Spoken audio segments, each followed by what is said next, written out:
রহমানির রহিম। আসসালামু আলাইকুম। আজকে আমি আপনাদের সাথে শেয়ার করব কাঁচা আমের কুচি আচার।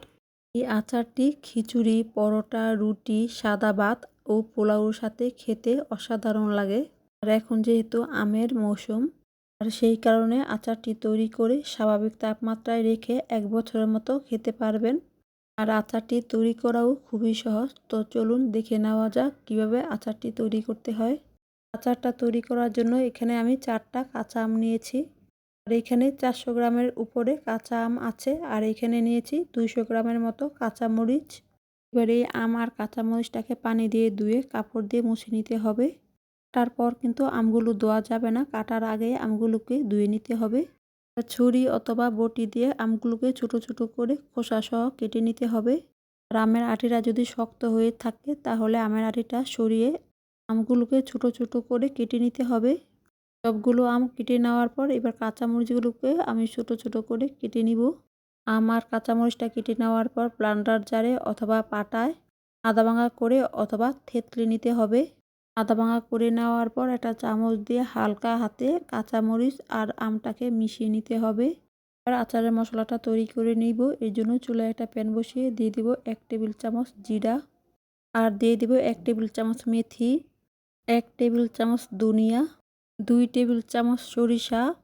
আপনার হাতের কাছে যে সরিষাটা আছে সেই সরিষা দিয়ে এই আচারটা তৈরি করতে পারবেন।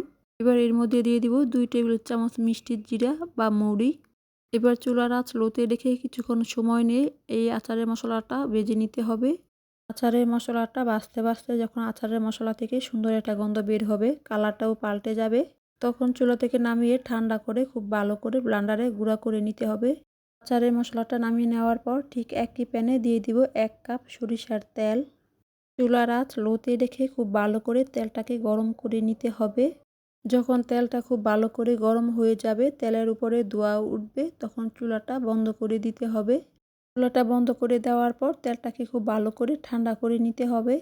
যখন সরিষার তেলটা খুব ভালো করে ঠান্ডা হয়ে যাবে তখন এর মধ্যে দিয়ে দিব 1/2 চা চামচ মিষ্টি জিরা বা মৌরি, আর দিয়ে দিব 1/2 চা চামচ মেথি। এবার এই তেলের মধ্যে দিয়ে দিব 1 টেবিল চামচ লাল মরিচের গুঁড়া, আর দিয়ে দিব 1/2 চা চামচ হিং। এখানে হিং দেওয়াটা পুরোপুরি অপশনাল, আপনারা চাইলে দিতে পারেন, না দিলেও কোনো সমস্যা নেই। আর আপনারা চাইলে মরিচের গুঁড়ার পরিমাণটা আরেকটু বাড়িয়ে দিতে পারেন।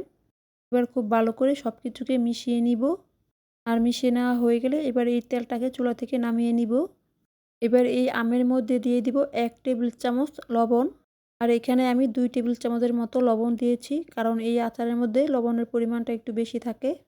আর দিয়ে দিব 1 টেবিল চামচ হলুদের গুঁড়া। এবার একটা চামচ দিয়ে হলুদ আর লবণটাকে আমের সঙ্গে খুব ভালো করে মিশিয়ে নিব। আর মিশিয়ে নেওয়া হয়ে গেলে এবার এই আমের মধ্যে দিয়ে দিব তেল। আর এখানে সম্পূর্ণ তেলটা দিয়ে দিতে হবে। তেলটা দিয়ে দেওয়ার পর এবার এর মধ্যে দিয়ে দিব 1 চা চামচ বিট লবণ, আর দিয়ে দিব 1/4 কাপ ভিনেগার। ভিনেগারটা দেওয়ার কারণে আচারটা অনেক দিন পর্যন্ত ভালো থাকবে। এবার সব কিছুকে খুব ভালো করে মিশিয়ে নিব। আর আচারটি কিন্তু খেতে অনেক বেশি মজার, একবার হলেও আপনারা তৈরি করে দেখতে পারেন। আশা করছি আপনাদের সবার কাছে ভালো লাগবে। আর ভালো লাগলে যারা আমার ইউটিউব চ্যানেলটি এখনও সাবস্ক্রাইব করেননি, লাইক দিয়ে চ্যানেলটি সাবস্ক্রাইব করে পাশে থাকা বেল বাটনে অল দিয়ে দিবেন। এতে করে আমি কোনো রেসিপি পাঠালে সবার আগে আপনারা দেখতে পারবেন।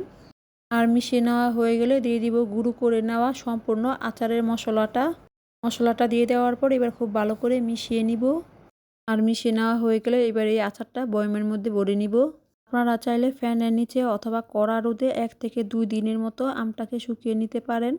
আমি কড়া রোদে 1 দিনের মতো আমটাকে শুকিয়ে নিয়েছি। দেখতেই পাচ্ছেন আচারটা দেখতে কত সুন্দর হয়েছে, আর খেতেও কিন্তু অনেক বেশি মজার। তৈরি হয়ে গেল কাঁচা আমের কুচি আচার। আর আজকের এই আচারের রেসিপিটি আপনাদের কাছে ভালো লেগে থাকলে লাইক দিয়ে পরিবার এবং বন্ধুদের সাথে শেয়ার করতে ভুলবেন না। আর যারা আমার ফেসবুক পেজ থেকে দেখতেছেন তারা লাইক দিয়ে পেজটি ফলো দিয়ে দিবেন। আজকের মতো এতটুকুই, সবাই ভালো থাকবেন। আল্লাহ হাফেজ।